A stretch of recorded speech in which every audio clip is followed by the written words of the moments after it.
दोस्तों, क्या आपने कभी सोचा है कि आखिर सुख क्या है? क्यों हम हमेशा उन चीजों के लिए दुखी रहते हैं जो हमारे पास नहीं है, जबकि सच्ची खुशी तो उन्हीं चीजों में छिपी होती है जो हमारे पास अब भी हैं। हम अपनी आंखें खोलकर देखें तो पाएंगे कि हम जितने दुखी महसूस करते हैं उससे कहीं ज्यादा हमारे पास खुश होने की वजह है। दोस्तों, आज की ये कहानी न सिर्फ आपके मन की आंखें खोल देगी, बल्कि यह सिखाएगी कि सुख और दुख आपके बाहरी हालातों पर नहीं बल्कि आपके नजरिए पर निर्भर करते हैं। यह कहानी है एक गरीब व्यक्ति की जो अमीर बनने की चाह में हमेशा दुखी रहता था। लेकिन एक दिन एक बौद्ध भिक्षु ने उसे सिखाया कि असली सुख कहां पाया जा सकता है। तो दोस्तों, इस कहानी को अंत तक ध्यान से सुनिएगा, क्योंकि यह कहानी आपके जीवन को बदल सकती है और आपके अंदर एक नई ऊर्जा, एक नई सोच पैदा कर सकती है जो आपको गरीबी से बाहर निकाल सकती है।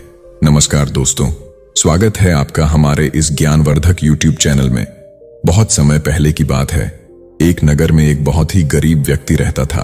वह जब भी किसी धनी व्यक्ति को देखता तो वह मन ही मन बोलने लगता और कहता, हे भगवान, तूने मुझे इतना गरीब क्यों बनाया? इन अमीर व्यक्तियों को देखो, यह लोग कैसे ढंग से खेल रहे हैं, जीवन का आनंद ले रहे हैं, और एक मैं हूं जो हर रोज एक एक पैसे के लिए तरस जाता हूं। मेरे पास तो एक फुटी कौड़ी तक नहीं है और यह लोग पैसे बर्बाद कर रहे हैं। हे भगवान, मुझे भी अमीर बना दो। एक दिन वह व्यक्ति इसी तरह बोल रहा था, तभी उसके पास से एक बौद्ध भिक्षु गुजर रहे थे। उन भिक्षु ने उस गरीब व्यक्ति की सारी बातें सुन ली। फिर वह बौद्ध भिक्षु उस व्यक्ति से कहते हैं, क्या बात है भंते, तुम इतने परेशान क्यों हो? तुम इतने दुखी क्यों लग रहे हो? क्या कोई तकलीफ है तुम्हें? तभी वह व्यक्ति कहता है, हे गुरुदेव, मैं बहुत दुखी हूं, मैं बहुत गरीब हूं। मेरे पास तो खाने के लिए पैसे नहीं बचते। मैं एक एक पैसे के लिए तरस जाता हूं। इस दुनिया में मेरा कोई नहीं। मैं सुखी होना चाहता हूं। मुझे सुखी होना है, मुझे अमीर होना है। हे गुरुवर, क्या आप मुझे कोई ऐसा उपाय बता सकते हैं जिससे मैं जल्द से जल्द अमीर हो जाऊं और मेरे पास किसी चीज की कोई कमी ना रहे? उस व्यक्ति की यह बात सुनकर बौद्ध भिक्षु ने उस व्यक्ति की तरफ ध्यान से देखा और फिर उस व्यक्ति को कहते हैं, भंते, तू मेरे साथ चल। इतना कहकर वह भिक्षु उस गरीब व्यक्ति को एक अमीर व्यक्ति के घर ले गए। उस अमीर के घर को देखकर उस गरीब व्यक्ति की आंखें फटी की फटी रह गईं। उस गरीब व्यक्ति ने उन भिक्षु से कहा, हे गुरुवर, इतना अमीर होने के लिए तो मैं कुछ भी कर सकता हूं। यदि मेरे पास इतने पैसे हो तब तो क्या ही बात है, इस घर में तो कितना आनंद आता होगा। तभी वह भिक्षु मुस्कुराने लगे और उस गरीब व्यक्ति से कहते हैं, इसलिए तो मैं तुम्हें यहां पर लाया हूं। इतना कहते हुए भिक्षु उस व्यक्ति को उस घर के मालिक के पास ले जाते हैं और उस अमीर व्यक्ति से कहते हैं, तुम्हारे पास तो इतनी धन दौलत है, इतना आलीशान घर और सारे ऐशो आराम है, क्या तुम सुखी हो? तभी वह व्यक्ति जरा सा मायूस होकर उन बौद्ध भिक्षु से कहता है, हे गुरुवर, कैसा सुख? केवल धन दौलत होने से सुख तो नहीं आ जाता। मैं तो जन्म से ही अंधा हूं और एक अंधे के जीवन में सुख कैसे हो सकता है? सुखी तो वे लोग हैं जिनके पास आंखें हैं, जो लोग इस संसार को देख पा रहे हैं, इसकी खूबसूरती को आंख भर के निहार पा रहे हैं। हे गुरुवर, मैं तो बस इतना ही चाहता हूं कि केवल मुझे कुछ पलों के लिए ही सही, लेकिन इस संसार को देखने का अवसर प्राप्त हो। मैं कम से कम एक बार अपने माता पिता, अपने रिश्तेदारों को देख सकूं, और इसके लिए चाहे मुझसे मेरी कोई पूरी दौलत ही क्यों ना ले ले, मैं देने के लिए तैयार हूं। मैं इतना दुखी हूं जितना दुखी और कोई नहीं हो सकता। हे ईश्वर, आपने मुझे अंधा क्यों बनाया? तभी उन बौद्ध भिक्षु ने उस गरीब व्यक्ति की ओर इशारा करते हुए कहा, तुम्हारे पास एक बहुत बड़ा अवसर है। यदि तुम चाहो तो केवल अपनी आंखें देकर तुम इस व्यक्ति की धन दौलत ले सकते हो और उसके बाद तुम भी अमीर बन जाओगे, तुम भी सुखी हो जाओगे, तुम्हें तुम्हारा सुख मिल जाएगा और इस अंधे व्यक्ति को उसका सुख प्राप्त हो जाएगा। तभी वह गरीब व्यक्ति कहता है, नहीं नहीं गुरुवर, आप यह क्या कह रहे हैं? बिना आंखों के मैं अमीर होकर क्या करूंगा? नहीं गुरुवर, मैं अपनी आंखें नहीं दूंगा। तभी वह बौद्ध भिक्षु उस गरीब व्यक्ति से कहते हैं, एक बार फिर से सोच लो, इतना अच्छा अवसर तुम्हें दोबारा नहीं मिल पाएगा। तभी वह गरीब व्यक्ति कहता है, यदि आपके पास कोई और मार्ग हो तो बताइए, अन्यथा मैं अपने घर चलता हूं। तभी वह भिक्षु उस व्यक्ति से कहते हैं, ठीक है, ठीक है, यदि तुम अपनी आंखें नहीं देना चाहते तो कोई बात नहीं, हम कोई और रास्ता निकाल लेते हैं। तभी वह बौद्ध भिक्षु उस व्यक्ति का हाथ पकड़कर उसे एक और धनी व्यक्ति के घर ले जाते हैं। इस धनी व्यक्ति का घर पहले वाले धनी व्यक्ति से और भी ज्यादा विशाल था। यह देखकर वह गरीब व्यक्ति कहता है, अरे अरे, इतना आलीशान घर मैंने आज तक नहीं देखा था। तभी वह बौद्ध भिक्षु उस गरीब व्यक्ति को उस धनी व्यक्ति के पास ले जाते हैं और उस धनी व्यक्ति से कहते हैं, आप तो बहुत सुखी होंगे, आपके पास इतना आलीशान घर है, इतनी धन दौलत है, सारे ऐसो आराम हैं, आपको तो किसी चीज की कोई कमी नहीं, आप अवश्य ही बहुत सुखी होंगे। तभी वह धनी व्यक्ति मायूस होकर उन बौद्ध भिक्षु से कहता है, आप यह कैसी बातें कर रहे हैं? आप तो जानते हैं कि मेरे दोनों हाथ काम नहीं करते, मैं अपाहिज हूं। यह जो इतनी धन दौलत आप देख रहे हैं, इन्हें देकर भी मैं अपने हाथ वापस नहीं ला सकता, तो ऐसे में यह धन दौलत मेरे किस काम की? इससे तो अच्छा होता कि ईश्वर ने भले ही मुझे गरीब बनाया होता, लेकिन कम से कम मेरे दोनों हाथ मुझे सही दे देता। ना जाने भगवान ने मुझे क्यों अपाहिज बना दिया। जितना दुखी मैं हूं, उतना दुखी और कोई नहीं होगा। तभी एक बार फिर उन बौद्ध भिक्षु ने उस गरीब व्यक्ति की ओर इशारा करते हुए कहा, तुम्हारे पास एक और मौका है। यदि तुम चाहो तो अपने दोनों हाथ देकर इस अमीर व्यक्ति की सारी धन दौलत ले सकते हो। क्या कहते हो? क्या तुम तैयार हो? और अब की बार तो तुम्हें आंखें भी नहीं देनी होंगी, तुम्हारी आंखें तुम्हारे साथ ही रहेंगी। तभी वह गरीब व्यक्ति उन बौद्ध भिक्षु से कहता है, अरे महाराज, आप यह क्या कह रहे हैं? एक अपाहिज होकर मैं इस धन दौलत का क्या करूंगा? क्या आपके पास कोई ऐसा अमीर व्यक्ति नहीं है जिसका पूरा शरीर भी स्वस्थ हो और उसके पास बेशुमार धन दौलत भी हो? तभी वह बौद्ध भिक्षु उस व्यक्ति का हाथ पकड़कर उसे तीसरे अमीर व्यक्ति के पास ले जाते हैं। उस अमीर व्यक्ति के पास उसका अपना महल था।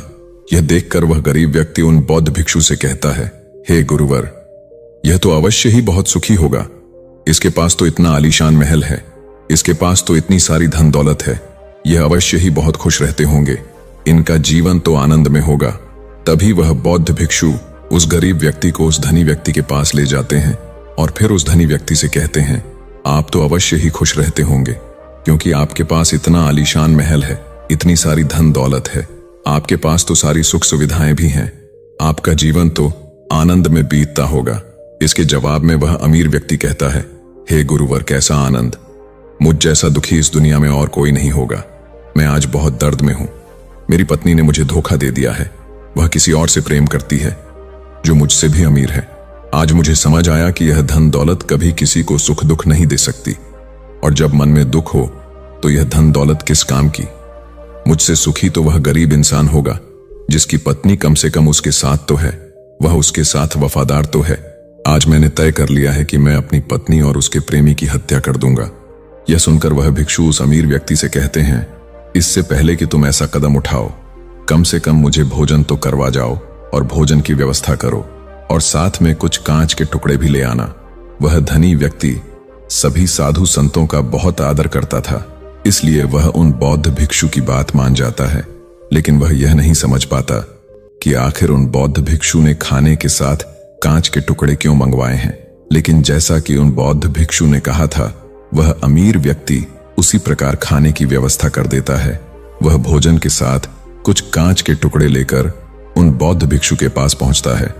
तभी वह बौद्ध भिक्षु, वह गरीब व्यक्ति और वह धनी व्यक्ति तीनों एक साथ भोजन करने बैठते हैं, और उसी समय बौद्ध भिक्षु कुछ कांच के टुकड़े उठाकर उस अमीर व्यक्ति के भोजन में मिला देते हैं और उससे कहते हैं, लो, अब तुम इसे खा सकते हो। वह अमीर व्यक्ति अचंभित हो गया और उन बौद्ध भिक्षु से कहता है, हे गुरुवर, आप यह क्या कह रहे हैं? इस खाने में तो कांच के टुकड़े आपने मिलाए हैं, इस भोजन को मैं कैसे खा सकता हूं? यदि यह भोजन मैं करूंगा तो इससे मुझे बहुत तकलीफ होगी और हो सकता है कि मेरी मृत्यु भी हो जाए। तभी वह भिक्षु मुस्कुराने लगे और उस अमीर व्यक्ति से कहते हैं, तुम्हें यह बात तो समझ में आ गई, लेकिन तुम्हें यह बात नहीं समझ में आती कि अगर इस भोजन को खाना है तो इस भोजन के कांच के टुकड़ों को तुम्हें निकाल कर अलग करना ही होगा, तभी यह भोजन तुम्हारे खाने योग्य बनेगा, और तब यह भोजन तुम्हें कोई तकलीफ नहीं देने वाला, बल्कि तुम्हें सुख ही प्रदान करेगा। इस पर वह अमीर व्यक्ति अचरज में उन बौद्ध भिक्षु से कहता है, हे गुरुवर, आखिर आप क्या कहना चाहते हैं? तभी वह बौद्ध भिक्षु उस अमीर व्यक्ति से कहते हैं, ऐसे लोग जो कांच के टुकड़े के समान हैं, यदि तुम उनके साथ चिपके रहोगे तो तुम्हें दर्द तो अवश्य ही होगा।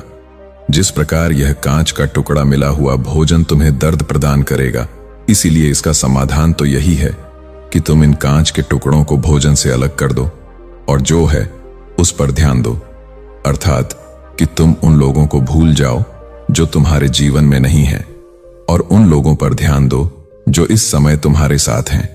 जैसे कि तुम्हारी पुत्री, वह भी तो तुम्हारे प्यार की भूखी है। क्या तुम्हारा यह कर्तव्य नहीं है कि तुम उसका ख्याल रखो, उसकी परवरिश करो? आगे भिक्षु उस अमीर व्यक्ति से कहते हैं, सुख तो तुम्हारे पास ही है, बस इन कांच के टुकड़ों को अर्थात अपनी पत्नी और उसके प्रेमी की हत्या करने का यह विचार अपने मन से निकाल दो। यह कांच के टुकड़ों से मिला हुआ भोजन के समान ही होगा और इसका परिणाम भी बहुत भयानक होगा। वह भिक्षु इतना कहकर शांत हो गए और उस अमीर व्यक्ति को भी उन भिक्षु की बात समझ में आ गई। उन्होंने तुरंत ही उन बौद्ध भिक्षु के चरण छुए और वह अमीर व्यक्ति कहने लगा, हे गुरुवर, आपने मुझे पाप करने से बचा लिया है, मैं आपका बहुत बहुत आभारी हूं। उसके बाद वह भिक्षु उस गरीब व्यक्ति को लेकर आगे की ओर निकल जाते हैं।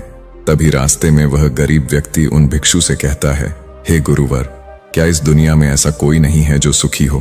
तब वह भिक्षु उस गरीब व्यक्ति से कहते हैं, भंते, आखिर तुम सुखी क्यों नहीं हो? इस पर वह गरीब व्यक्ति कुछ देर के लिए सोच विचार करता है, लेकिन उसके पास कोई जवाब नहीं होता। तभी वह बौद्ध भिक्षु उस गरीब व्यक्ति से कहते हैं, क्योंकि तुम्हें वह चाहिए जो तुम्हारे पास नहीं है। तुम्हारे पास धन नहीं है और तुम्हें धन चाहिए। अमीर होना चाहते हो, तुम्हें लगता है कि वह तुम्हें सुख देगा, लेकिन तुम इस वास्तविकता को भी भूल रहे हो कि बाद में तुम्हें दुख भी वही देगा। जैसे कि जब हम पहले एक अमीर व्यक्ति के पास पहुंचे थे तो उसके पास आंखें नहीं थीं। उसके पास जो नहीं था वह उसके लिए बिलख रहा था, जबकि उसके पास तो बेशुमार धन दौलत थी और उसका पूरा शरीर भी पूरी तरह से स्वस्थ था, लेकिन उसका ध्यान उस पर नहीं था। वह उसे छोड़कर उन चीजों के पीछे भाग रहा था जो उसके पास नहीं थी। इसी तरह से दूसरे अमीर व्यक्ति के पास आंखें थीं, धन दौलत भी थी, लेकिन हाथ नहीं थे। इसी प्रकार जो चीज उसके पास थी वह उसका आनंद नहीं ले रहा था, बल्कि वह तो इस दुख में था कि उसके पास उसके हाथ नहीं है। और ठीक इसी प्रकार से तीसरा अमीर व्यक्ति भी दुखी था, क्योंकि उसके पास तो धन दौलत भी थी, ऐशो आराम भी था और उसके पास तो उसका पूरा शरीर भी था। वह पूरी तरह से स्वस्थ और तंदुरुस्त भी था, लेकिन फिर भी वह दर्द में था, क्योंकि उसे उसकी पत्नी ने धोखा दे दिया था, जो उसकी कभी हो ही नहीं सकती थी। जो स्त्री केवल धन के लिए किसी और के साथ भाग जाए, वह उसका साथ कभी दे सकती थी? नहीं। लेकिन उस अमीर व्यक्ति के पास जो था, अर्थात उसकी पुत्री, वह उसके बारे में सोच ही नहीं रहा था। आगे वह भिक्षु उस गरीब व्यक्ति से कहते हैं, अमीर गरीब होने से दुख और सुख का कोई मतलब नहीं होता। अमीर हो या गरीब, हमारे दुखी होने का एकमात्र कारण यही होता है कि हम हमेशा उन चीजों के पीछे भागते रहते हैं जो हमारे पास है ही नहीं, और जो वर्तमान में हमारे पास है हम उस पर ध्यान ही नहीं देते और ना ही उसका आनंद ले पाते हैं। हम तो केवल भविष्य में घूमते रहते हैं, भूतकाल में अटके रह जाते हैं, और यह सारी गलतियां हम वर्तमान की जमीन पर करते हैं। और यही कारण है कि तुम कभी आनंदित हो ही नहीं पाते, तुम कभी खुश नहीं रह पाते, क्योंकि जो आनंद का समय है, अर्थात वर्तमान का समय, वह तो यूं ही नष्ट हो जाता है। तभी आगे वह भिक्षु उस गरीब व्यक्ति की ओर इशारा करते हुए कहते हैं, भंते, तुम मुझे यह बताओ, क्या तुम्हारे पास उन तीनों अमीर व्यक्तियों के दुखों में से कोई एक भी दुख है? तभी वह गरीब व्यक्ति सोच विचार कर उन भिक्षु से कहता है, नहीं गुरुवर, मेरे पास उन अमीर व्यक्तियों के दुख में से कोई भी दुख नहीं है। इस पर भिक्षु उस गरीब व्यक्ति से कहते हैं, तो फिर तुम दुखी क्यों हो? इसका जवाब देते हुए वह गरीब व्यक्ति उन भिक्षु से कहता है, हे गुरुवर, भले ही मैं उनके मुकाबले सुखी हूं, पर क्या धन कमाना या धन प्राप्त करने की इच्छा नहीं होनी चाहिए? क्या मुझे अपने वर्तमान को इसी तरह से स्वीकार कर लेना चाहिए? क्या मुझे हमेशा इसी तरह से गरीब रहना चाहिए? तभी बौद्ध भिक्षु मुस्कुराते हुए उस गरीब व्यक्ति से कहते हैं, वर्तमान में वर्तमान क्षण का आनंद लो, वर्तमान में ही ऐसे कर्म करो जिससे तुम्हारा भविष्य सुधर सके, लेकिन ऐसी चीजों के पीछे व्यर्थ समय ना गंवाओ जो तुम्हारे पास आज नहीं है। जो तुम्हारे पास आज है उसका आनंद लो, और जो तुम पाना चाहते हो उसके लिए केवल कर्म करो। और उस कर्म का फल तुम्हें भविष्य में मिलेगा, यानी इसकी चिंता भी मत करना। क्योंकि यदि तुम इसकी चिंता में रहोगे तो कभी सुखी नहीं रह पाओगे, भले ही हालात कितने भी बुरे क्यों ना हो। केवल अपने आज पर ध्यान दो और अपने कर्म मन लगाकर करो। इतना कहकर वह भिक्षु शांत हो गए और गरीब व्यक्ति को भी उन बौद्ध भिक्षु की बात अच्छी तरह से समझ में आ चुकी थी। वह यह समझ चुका था कि अब से उसे अपने वर्तमान पर ध्यान देना है, उसे अपने वर्तमान को सुधारना है। उसके बाद उस गरीब व्यक्ति ने उन बौद्ध भिक्षु को प्रणाम किया और वापस अपने घर लौट गया। अब से वह गरीब व्यक्ति यह सोचकर हमेशा खुश रहने लगा कि कम से कम वह उन 3 अमीर व्यक्तियों से अधिक खुश है। उसके पास अधिक खुशियों की वजह है। हाँ, यह बात और है कि उसके पास धन नहीं है, लेकिन उसके पास ऐसी चीजें हैं जो धन से कहीं ज्यादा कीमती हैं, और वह है उसका पूरा शरीर जो पूरी तरह से स्वस्थ है। तो दोस्तों, उम्मीद करते हैं कि आपको इस वीडियो से जरूर बहुत कुछ सीखने को मिला होगा।